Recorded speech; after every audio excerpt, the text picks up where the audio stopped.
राग्यमन गजाननं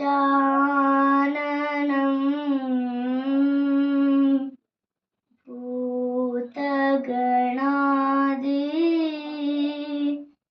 सेवितं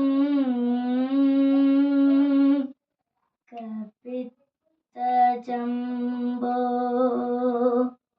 फलसार भक्षितम् उमासुतं शोकविनाश कारणं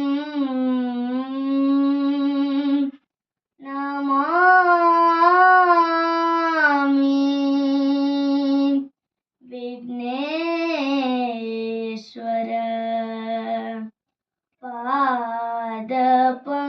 पादपङ्कजम्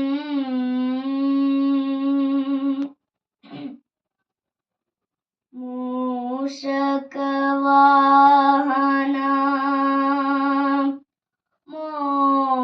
मोदकहस्ता चामरकर्ण विलम्बितस्तोत्र वामनरूप महेश्वर पुत्र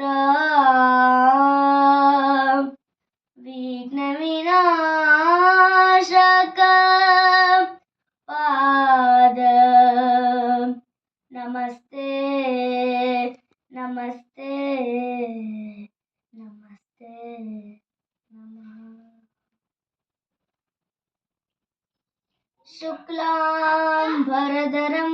विष्णुं शशिवर्णं चतुर्भुजं प्रसन्नवदनं ध्यायेत्